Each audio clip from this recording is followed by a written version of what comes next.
नमस्कार दोस्तों, आपके अपने YouTube चैनल या DS मास्टर 1.0 में स्वागत है। मित्रों, हम लोग पाचन तंत्र की बात कर रहे थे, भोजन के पाचन की बात कर रहे थे और उसमें मैं आप लोगों को मुख गुहा में पाचन और मुख गुहा में दांत और जिह्वा आदि को मैंने चर्चा कर रखा था। आइए हम उसी वीडियो में उसी कड़ी में आगे की चीज़ों को समझाने का प्रयास करते हैं। तो आइए हम शुरुआत करते हैं।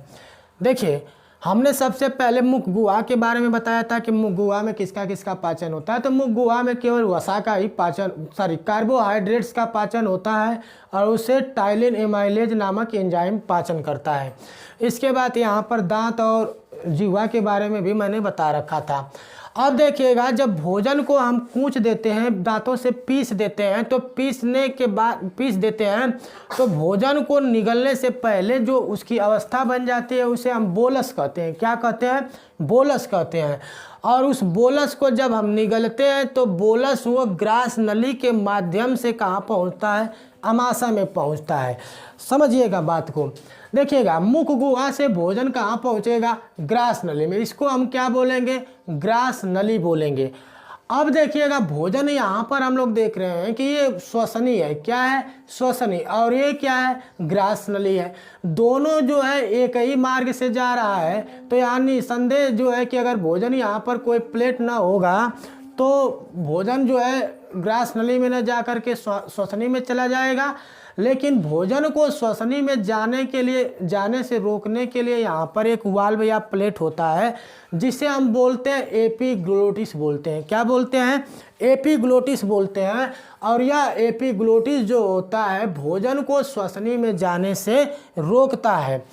अब देखिएगा, जब भोजन जो है यहाँ से ग्रास नली में पहुँचेगा तो ग्रास नली में क्रमानुकुंचन गति द्वारा भोजन जो है अमाशय में पहुँचता है। अब ये क्रमानुकुंचन गति क्या है? देखिए, जो ग्रास नली होती है एक सिकुड़ती है और फैलती है।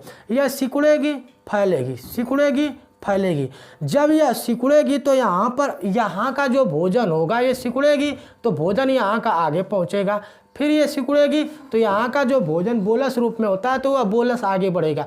तो इसी तरह से सिकुड़ते और फैलते हुए या क्रिया करती रहती है, जिसे हम क्रमानुकुंचन गति कहते हैं। क्या कहते हैं? क्रमानुकुंचन गति कहते हैं। और इसी क्रमानुकुंचन गति के तहत भोजन कहाँ पहुँचता है? अमाशय में पहुँचता है। कहाँ पहुँचता है? अमाशय में पहुँचता है। अब देखिएगा, उसको मत छोड़िए, हट जाओ हट जाओ। अब देखो, हम लोग देखेंगे जब भोजन अमाशय में ग्रास नली से भोजन कहाँ पहुँचेगा? अमाशय में पहुँच जाएगा। इस अमाशय में, इस ग्रास नली में किसी भी प्रकार के भोज्य पदार्थ का पाचन नहीं होता है, क्योंकि यहाँ पर किसी भी प्रकार के एंजाइम का श्रावण नहीं होता है। और पहले ही मैंने बता रखा है कि जहाँ एंजाइम का श्रावण नहीं होगा वहाँ भोजन का पाचन नहीं होता है।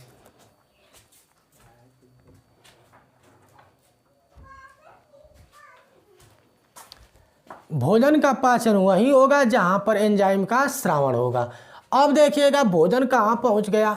अमाशय में पहुँच गया। तो मुख गुहा से भोजन किसके द्वारा अमाशय में पहुँचता है? तो ग्रास नली के द्वारा पहुँचता है। अब देखिएगा, इस अमाशय के भी 3 हिस्से होते हैं। इस अमाशय के भी 3 हिस्से होते हैं। यहाँ पर ऊपरी भाग अमाशय का कार्डियक कहलाता है, क्योंकि यह हृदय के करीब होता है, इसलिए इसका नाम हम क्या दे देते हैं? कार्डियक दे देते हैं। इसके बाद अमाशय का मध्य भाग फुंडिक कहलाता है। और अमाशय का जो पश्च भाग, जो निचला भाग होता है, जो ड्यूडेनम से लगा होता है, उसे हम क्या बोलते हैं? पाइलोरिक बोलते हैं। अब देखिएगा, अमाशय की कोशिकाएं होती हैं। अमाशय की कोशिकाएं ऑक्सिंटिक कोशिकाएं, इसके चारों तरफ कोशिकाएं उगाई जाती हैं। तो अमाशय की ऑक्सिंटिक कोशिकाओं से HCl यानी हाइड्रोक्लोरिक अम्ल का स्रावण होता है। और इस HCl का मान जो होता है कितना होता है? 2 होता है। HCl का मान 2 होता है, जो बहुत ही अम्लीय प्रवृत्ति का होता है।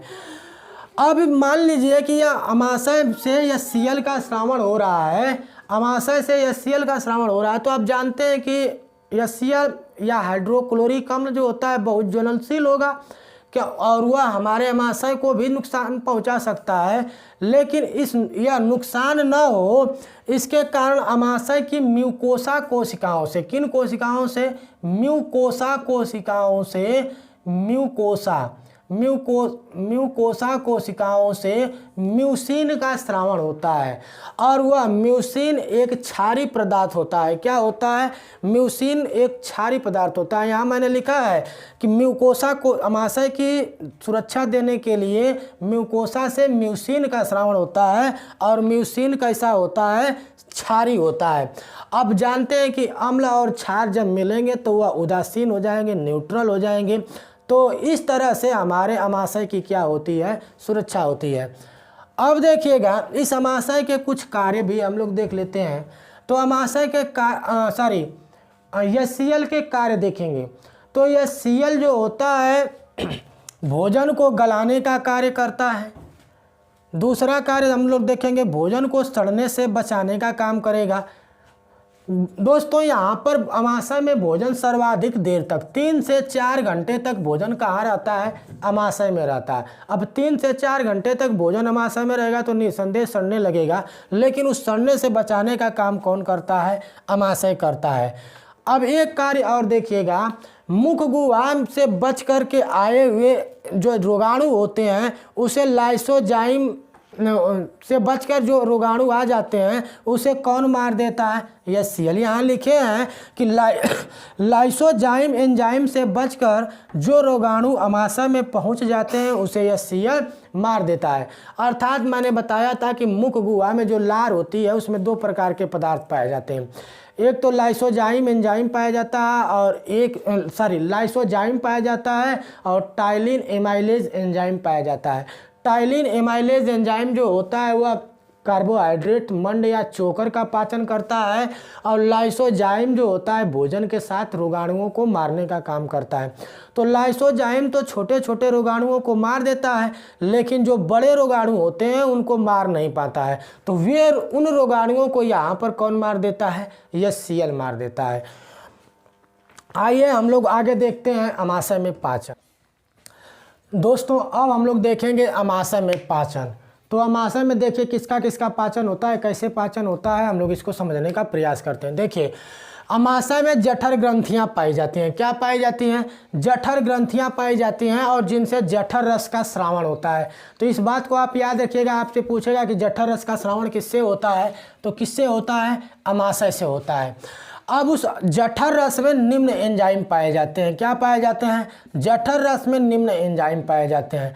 तो इसमें कुल 3 प्रकार के एंजाइम पाए जाते हैं। एक तो होता है रेनिन, एक होता है पेप्सिन, और एक होता है गैस्ट्रिक लाइपेज। क्या होता है? गैस्ट्रिक लाइपेज होता है। गैस्ट्रिक लाइपेज, उसको बंद कर दो बेटा। गैस्ट्रिक लाइपेज होता है। अब हम लोग देखेंगे कि जो रेनिन होता है वह दूध का पाचन करता है, अर्थात रेनिन दूध को दही में बदलता है। और दूध में कौन सा प्रोटीन पाया जाता है? केसीन प्रोटीन पाया जाता है। कौन सा प्रोटीन पाया जाता है? शांत रहो। केसीन प्रोटीन पाया जाता है। और तो रेनिन जो होता है केसीन का पाचन करता है। सर्वाधिक रेनिन का स्रावण किस में होता है? तो रेनिन का सर्वाधिक स्रावण बच्चों में होता है। वयस्कों में रेनिन का स्रावण क्या होता है? कम होता है।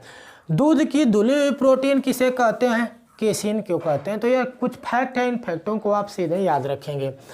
अब हम लोग देखेंगे दूसरा जो पदार्थ होता है पेप्सिन। तो पेप्सिन जो होता है प्रोटीन को पेप्टोन में बदल देता है। और गैस्ट्रिक लाइपेज जो होता है यह वसा का पाचन करता है। किसका पाचन करता है? वसा का पाचन करता है। तो इस तरह से हम लोगों ने देखा कि अमाशय में केवल किसका पाचन हो रहा है? एक तो वसा का पाचन हो रहा है, और एक किसका पाचन हो रहा है? प्रोटीन का पाचन हो रहा है। यहाँ पर कार्बोहाइड्रेट्स का पाचन नहीं होता है।